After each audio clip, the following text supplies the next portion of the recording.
Hello बच्चों, कैसे हो?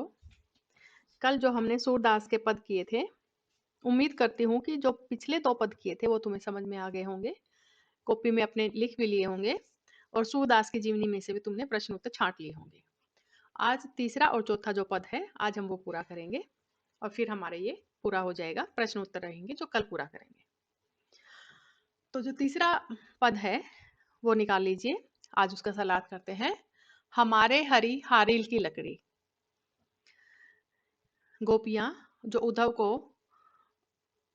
संदेश देने के लिए जो आई हैं, उद्धव को ताना मारते हुए कहती हैं, जो योग का संदेश देने उद्धव आया है, उनको क्या कह रहे हैं कि हमारे हरि, यानी हरि कौन? भगवान कृष्ण। कि हमारे श्री कृष्ण तो हारील की लकड़ी। हारील एक पक्षी होता है और वो जो अपने पैरों में हमेशा लकड़ी को पकड़े रखता है। कहीं पर भी जाए उस तिनके को, उस लकड़ी को छोड़ता नहीं है।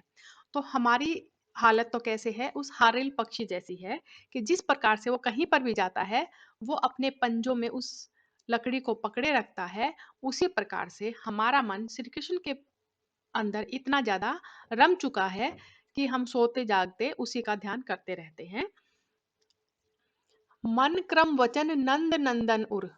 मन से, कर्म से, वचन से, अपनी वाणी से नंद नंदन, नंद नंदन, नंदन यानी नंद का पुत्र श्री कृष्ण, उर हमारे हृदय में, वह दृढ़ कारी पकड़ी, यानी हमने तो उसे बड़े ही दृढ़ता के साथ, मजबूती के साथ पकड़े हुए हैं हम तो उसको, यानी मन, अपने मन से भी, अपने कार्यों से भी, अपनी वाणी से भी नंदन पुत्र श्री कृष्ण जो है, हमने उसे बड़ी दृढ़ता से पकड़े हुए हैं अपने हर तरह से, मन कर्म से।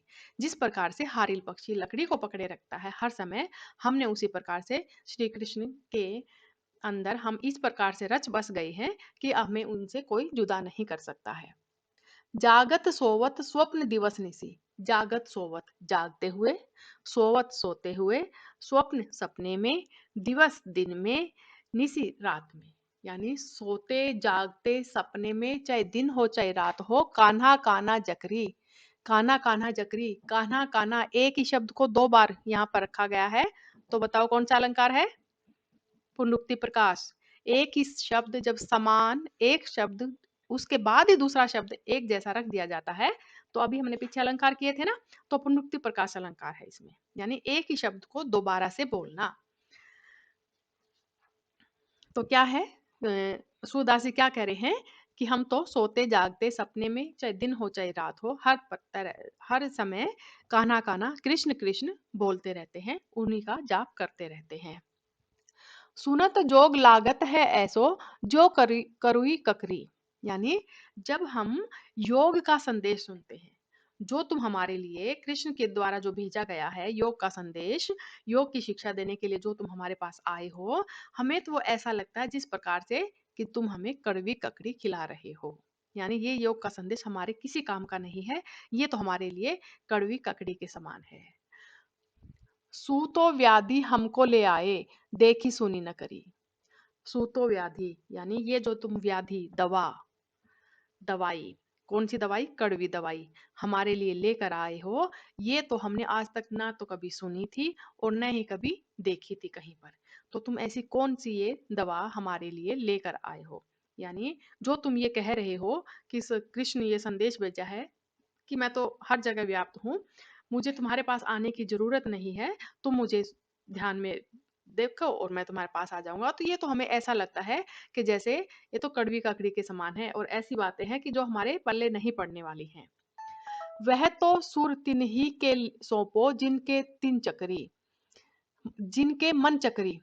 सूरदासी को, सूरदासी क्या कह रहे हैं कि गोपियों ने क्या कहा, यह तो सुर तिन्ही ले सौंपी, यानी ये तो जो तुम योग का संदेश लेकर आए हो, ये तो तुम उन्हीं को सौंपो, तिन्ही को, उन्हीं को दो, उन्हीं को सौंपो, उन्हीं को दो, जिनका मन चक्री, यानी जिनका मन चंचल है। चक्री का मतलब एक स्थान पर टिकता नहीं है, यानी हमारा मन तो श्री कृष्ण के ऊपर टिक चुका है, उनके सिवाय हमें कुछ और दिखाई नहीं देता है। इसलिए जिसका मन चंचल है, जिनका मन एक स्थान पर नहीं टिकता है, ये योग का संदेश तो तुम उनको जाके दो, ये हमारे किसी काम का नहीं है।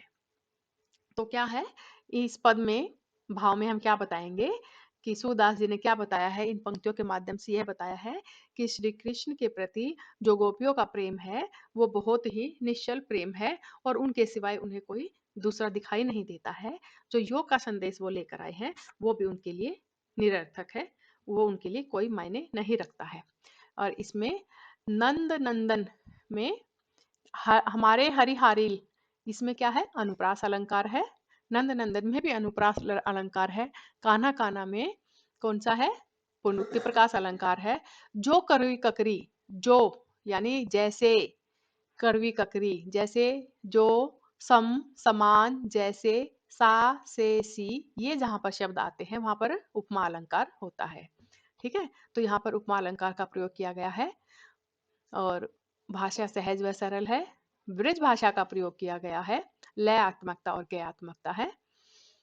ठीक है, और श्री कृष्ण के प्रति गोपियों का जो प्रेम है वो बहुत ही सुंदर दिखाया गया है। अब अगला है चौथा, हरि है राजनीति पढ़ आयो, यानी हरि कौन, श्री कृष्ण। गोपियां क्या कहती हैं कि हमारे हरि यानी श्री कृष्ण तो राजनीति पढ़ के आगे हैं, यानी बहुत तेज हो गए हैं, बहुत चालाक हो गए हैं। समूची बात कहत मधुकर के, कि सारी बात मधुकर को कहकर, मधुकर होता भंवरा, लेकिन यहाँ पर मधुकर किसके लिए प्रयोग किया गया है, यहाँ पर मधुकर उद्धव के लिए प्रयोग किया गया है, जो संदेश लेकर आया है कृष्ण का, कि सारी बात कहकर समाचार सब पाए, यानी मधुकर के माध्यम से, यानी उद्धव के माध्यम से हमारे पास वो कृष्ण के सारे समाचार लेकर आया है। इक इत अति चतुर हो तो पहले ही, यानी एक तो श्री कृष्ण पहले ही बहुत, अति का मतलब बहुत ज्यादा, चतुर का मतलब चालाक, हेतु का मतलब थे पहले ही, यानी एक तो श्री कृष्ण पहले ही बहुत चालाक थे। अब गुरु ग्रंथ पढ़ाए, अब हमें ये कौन सा ग्रंथ पढ़ाने के लिए भेज दिया है, यानी क्या है, कृष्ण तो राजनीति सीख आए हैं।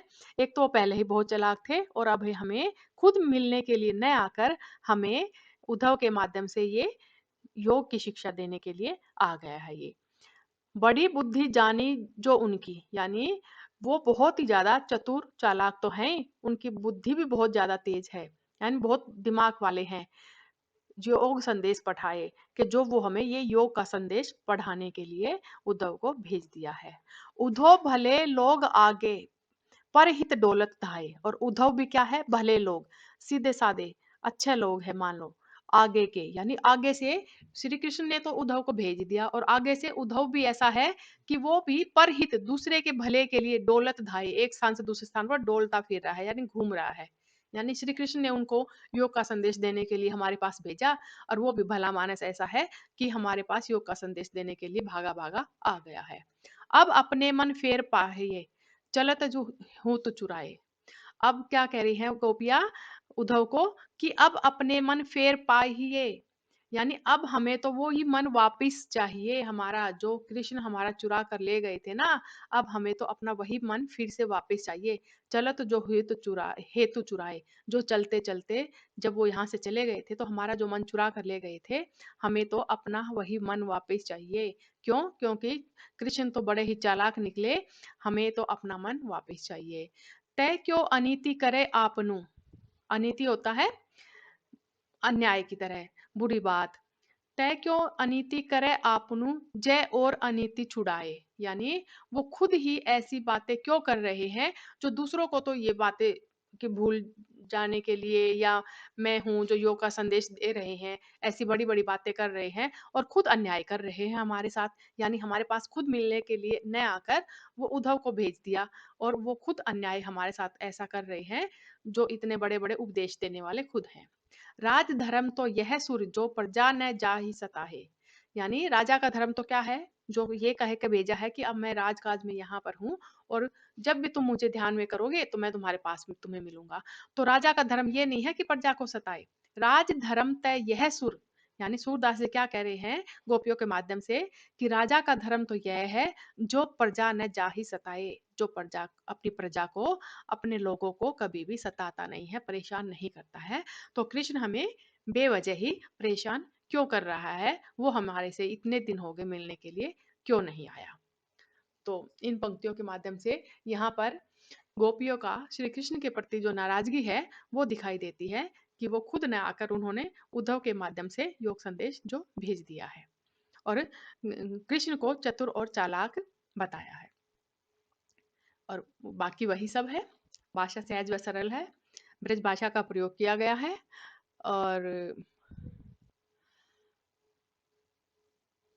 विरह वेदना गोपियों की यहाँ पर साफ साफ दिखाई दे रही है। और इसके साथ साथ लयात्मकता और गयात्मकता पाई जाती है। ठीक है। तो आज हमारे ये सूरदास के जो 4 पद थे, ये आज हमारे पूरे हो जाते हैं और कल हम इनके प्रश्न उत्तर करेंगे। तो आज का काम तुम्हारा क्या है? ये इनके सलाह तुमने अपनी कॉपी में लिखने हैं और याद भी करने हैं।